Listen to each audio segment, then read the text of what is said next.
I'm very happy. It was a good day, so I'm happy. But of course, tomorrow is a new day. We got a race to do and a race to do well. So just gonna try to focus on tomorrow, understand where we can do better, and then just try to execute.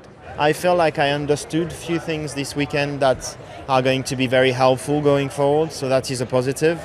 And it just feels good. I mean, in these kind of moments it's tricky, and I kind of had two options. One was to basically change my driving style and just copy Lewis, because that seems to be working very well. Second was to keep my driving style and try to find a way around with the car, and that's the second option I went for, and today it paid off. I hope it will pay off tomorrow as well. Yesterday, just felt the car was really well together, so well balanced, and just from one session to the other, just getting quicker and quicker. And today I was struggling on the braking. The car was snapping or locking, and just wasn't underneath me the same. But even so, you're still in the top three. Can go after the win tomorrow, do you think? I'm not trying to be negative, but the Mercedes is just flat out quicker, and if we're not able to get him on the first lap, he will just disappear into the distance. Yeah, I was confused after qualifying yesterday, but then looking at the data, we just realised I was losing all my speed in the straight. And yesterday was a couple of attempts we lost in the straight.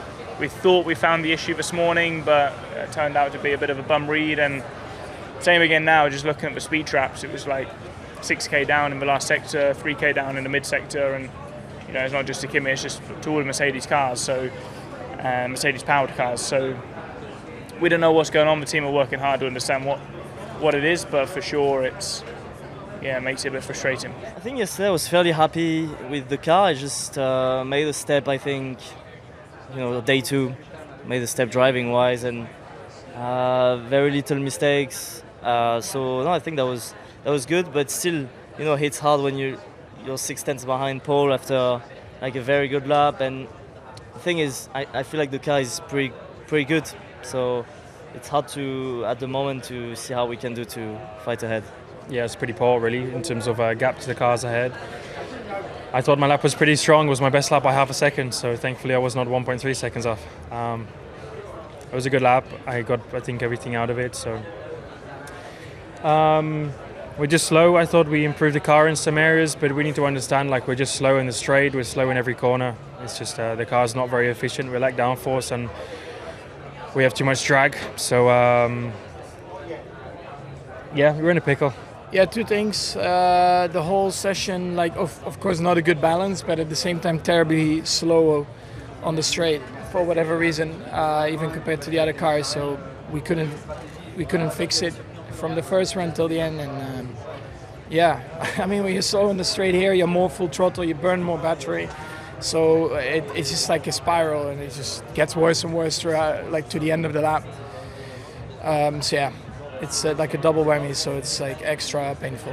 Just incredibly tough.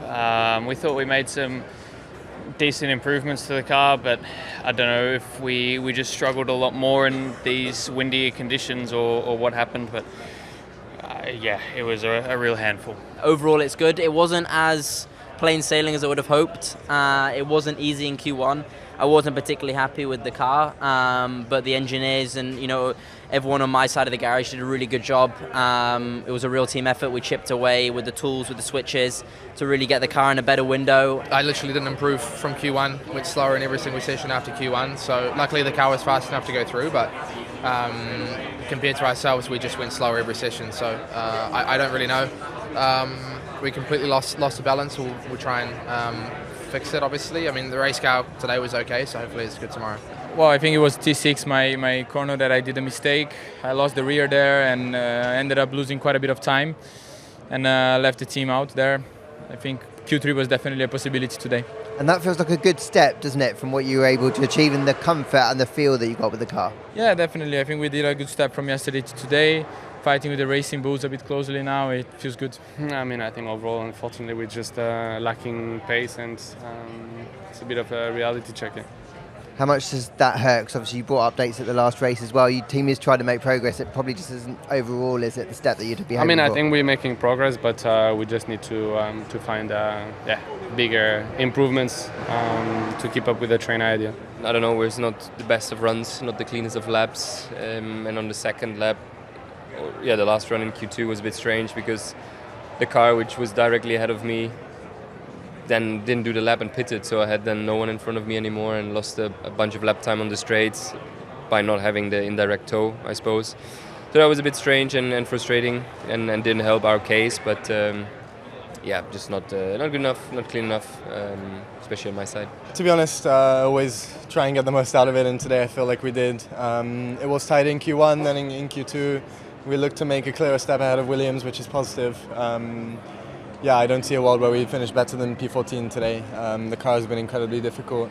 Actually, to be honest, high speed has not been the biggest challenge, or a challenge for different reasons, because I'm mainly struggling actually in the medium and low speed entry, where basically I have to run the car in a way that I can survive those entry phases or have a decent balance there. But then the compromise is that in high speed actually I'm massively limited by understeer, so it's a different problem than what we've encountered before. We've done some studies after the sprint race to try and find a bit more load on the car, but it seems like it didn't really work. Definitely did also some test items for the team and cross-car compares that we could find interesting as we move forward, but the reality is that nothing seems to be working right now. We're still very far from the midfield, from the top of the midfield, 6, 7 tenths, 8 tenths even to the V-car. And we brought a front wing that seems to help us to get in the fight with Haas, but unfortunately is still very far from the V-car. Deployment. Just frustrating to get it all going, I think. Throttle percentages are really important, so depending on how you take corners and you're at certain levels around the lap, you can really reduce the amount of harvest you can do. So all good though. Actually, on a positive note, most probably the best the car's felt this year. So I think a new front wing has helped that. We looked at this weekend thinking Red Bull Ring in Barcelona, how bad we were in high speed, and we saw obviously Silverstone as a track. We thought it's going to be a tough weekend, but I think we've surprised ourselves a little bit. Incredibly frustrating, even more when it's because of a yellow flag. I was the only car that had to go by, that single yellow. The team did a mega job, giving me a very good car, much more of a step forward than where we were in sprint quali, and much more of a step forward than the last 3 to 4 races. The car was healthy, it was going well. We were in front of the competition, and we were through until that last run where I had to back off like a good 2 tenths, and then I lost out on exit as well because you don't recharge the same way, by going slow at that point. So unluckiest driver this year, that's clear. I think it was one of the better qualifyings for me this year, but I think we improved the setup as well from yesterday's quali and the sprint. So hopefully we'll have a better car tomorrow as well. But we saw the sprint race pace was a bit of a struggle, so hopefully we're in a better place tomorrow. I think the car was slightly in a better place than yesterday in terms of just a bit more connected. But just can't really understand the reason why I lost it. It was very aggressive, and normally we have understeer in that corner, and with this year's car, with the amount of clipping that we had through there, it's easy flat, and it was lifting a bit earlier even, but as soon as I turned, I lost the rear completely. So I just don't really understand that moment, but I think I need to go through it and understand a bit more. But tough to start tomorrow from the back. It's going to be difficult, but we will try to make the most out of it. Yeah, it was really, really tough. We struggled basically with deployment. We had a bit of a outlier there with the deployment, and somehow I ended up with no front end in high speed. So something that we need to understand there, because I was struggling quite a lot with that issue, and that prevented us from qualifying any higher. I think those 2 issues were the standouts for me. I think we put the car in a better place in qualifying than yesterday's sprint qualifying and the the sprint race this morning, so I was happy about that. And then the rest, we know that we need upgrades to go faster.